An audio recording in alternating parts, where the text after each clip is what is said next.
Retour sur le plateau de TV Finance, il est 9h01. Il est temps de prendre des nouvelles du CAC 40 avec notre expert pour Chronocac, l'homme à la casquette, Xavier Fenot. Bonjour. Bonjour Rosine.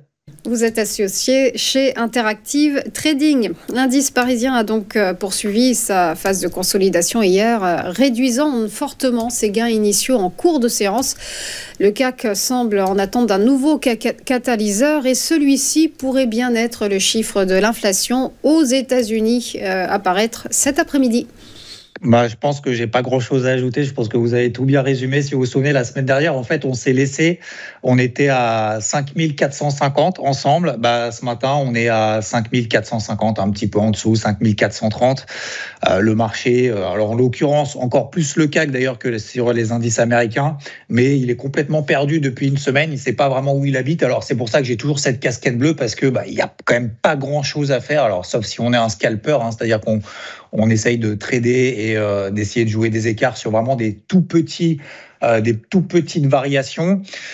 Bon, voilà, on a l'incertitude politique, on va répéter les mêmes choses, incertitude économique. On voit que pour le moment, les marchés européens, même dans leur ensemble, ils savent vraiment pas pour le moment où aller. Vous l'avez très bien dit, peut-être que cet après-midi, alors probablement d'ailleurs sur les indices américains, on aura une surprise. Alors ce qui est important, c'est pas forcément le chiffre d'inflation en lui-même qui est attendu à 2,9% aux États-Unis sur 12 mois glissants. C'est plutôt s'il y a une surprise. Donc logiquement, si c'est supérieur aux attentes, ça voudrait dire que y a de l'inflation. Donc s'il y a de l'inflation, la Fed ne peut pas baisser ses taux. Aujourd'hui, le marché anticipe non plus pour le mois de juin, mais pour le mois de juillet, à une prochaine baisse des taux de la Fed, sachant qu'elle en a déjà fait 4. Donc on est en train de reporter progressivement. La Fed a déjà rappelé il y a 3 semaines, attention, en 2025, il va y avoir encore de l'inflation, mais l'économie américaine reste solide, donc elle est toujours en train de jouer un peu au curseur entre les deux, entre ne pas finalement entacher l'économie américaine qui reste robuste à travers, on l'a vu la semaine dernière, c'était vendredi, le NFP, donc l'emploi mensuel aux États-Unis, qui était finalement très bon, les créations d'emplois meilleures que prévu. C'est pas forcément une bonne nouvelle pour une future baisse des taux, mais pour le moment, le marché tient bien. Et en Europe, voilà, on est en train de nager, on est exactement au même point où on s'est laissé il y a une semaine. Alors dans ces cas-là, je fais, alors j'allais dire pas grand-chose, je fais même rien.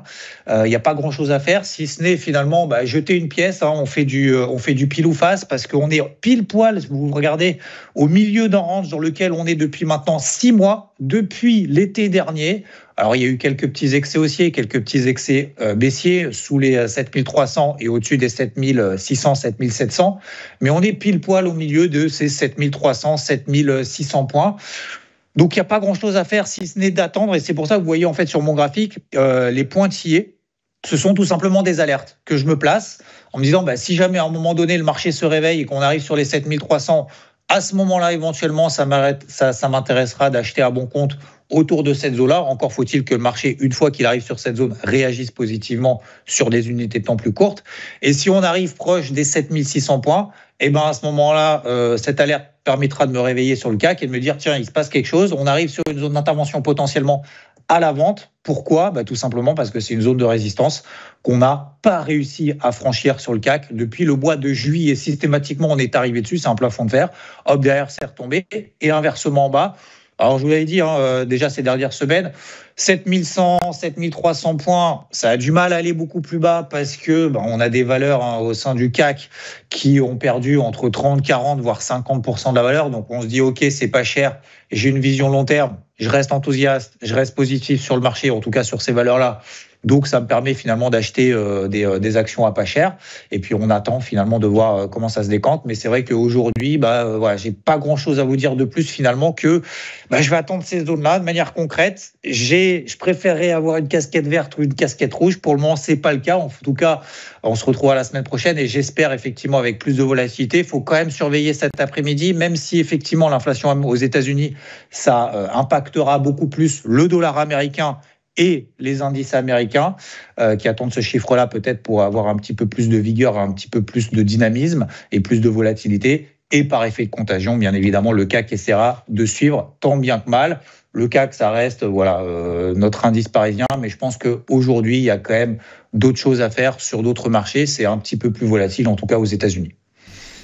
Voilà pour ce CAC qui stagne. Merci beaucoup à vous, Xavier Fenot, pour votre décryptage. Belle journée à vous. À suivre après une nouvelle pause. Les valeurs du jour, ce sont les market movers. À tout de suite.